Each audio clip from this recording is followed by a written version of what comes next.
Neither the Kremlin nor the interim Syrian government seems to be confident in the future of the Russian bases in Syria, which is why Moscow continues to announce preparations for the evacuation of its military personnel and military equipment from the bases in Syria in Khmeimim and Tartus. Many sources associated with Hayat Tahrir al-Sham gave different and contradictory statements regarding the future status of Russian military bases in Syria. Analysts from the ISW decided to figure out the situation themselves. The Qatari publication Al-Arabi Al-Jadid announced that Putin's army should leave Syria within a month. Analysts from the ISW are sure that the rebels from Hayat Tahrir al-Sham have not yet made a final decision regarding the future of Russian military bases. It is possible that the rebels face international pressure regarding the presence of the Russian army in Syria. On December the 16th, the head of the Ministry of Foreign Affairs of the EU, Kallas, said that a question was raised with the new Syrian government regarding Russian military personnel. However, new satellite images show that the Kremlin is ready to either completely withdraw its troops from Syria or at least partially. The day before, the Syrian media reported that the Kremlin began the evacuation of its soldiers from Khmeimim.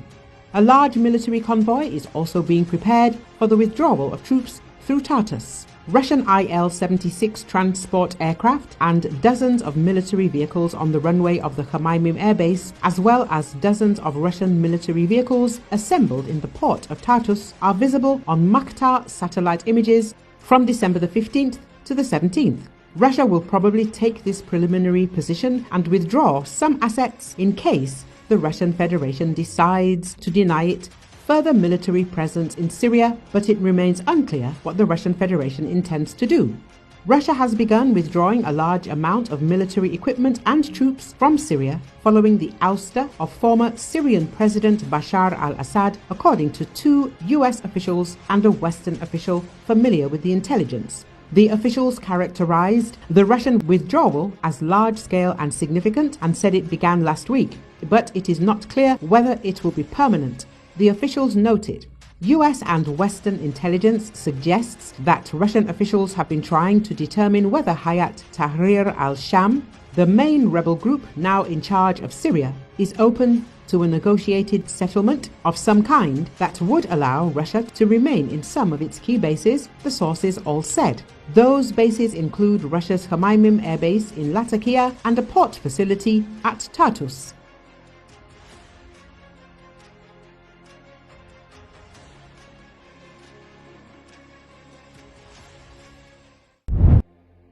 Russian President Vladimir Putin has expressed condolences over the killing of Lieutenant General Igor Kirillov, Kremlin spokesman Dmitry Peskov said Wednesday. The killing of the senior general in Moscow proves the rightness of Russia's actions in Ukraine, Peskov added. It is once again confirmed that the Kiev regime does not shun terrorist methods of work. We clearly understand who our enemy is, what it is capable of, and this once again proves the correctness of our actions during the special military operation, he said. Russia's security service said on Wednesday that it has detained a suspect in the attack, describing him as an Uzbek citizen recruited by Ukrainian intelligence services. Kirillov was killed Tuesday by a bomb hidden in a scooter outside his apartment building in Moscow, a day after Ukraine's security service leveled criminal charges against him. His assistant also died in the attack.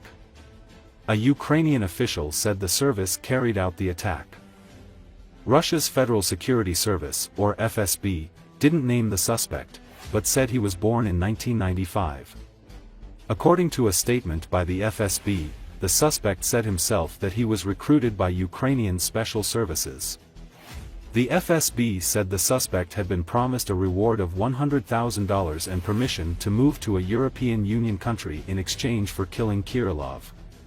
Kirillov, 54, was the chief of the military's nuclear, biological and chemical protection forces and was under sanctions from several countries, including the UK and Canada, for his actions in Moscow's military operation in Ukraine. On Monday, Ukraine's Security Service, or SBU, opened a criminal investigation against him, accusing him of directing the use of banned chemical weapons. Russia has denied using any chemical weapons in Ukraine and has accused Kiev of using toxic agents in combat. Ну, естественно, все глубоко соболезнуют, президент соболезнует в этой связи. Но в данном случае наши специальные службы, правоохранительные органы, вы видите, они работают эффективно, работают быстро. Сейчас уже очевидно, кто является заказчиками, кто является организаторами этого террористического акта. Лишний раз подтверждается, что киевский режим не гнушается террористическими методами работы.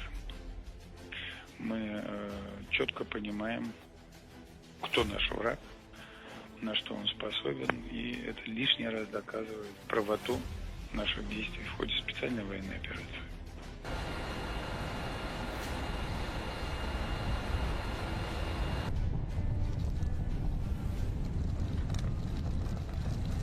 Мы видели, что киевский режим взял на себя ответственность в очередной раз за новый теракт. Это все эти СБУшные шестерки, бесноватый киевский режим, это все инструментарий. Управляется все англосаксами. Они главные выгодополучатели от киевско-режимного терроризма. И в данном случае, в первую очередь,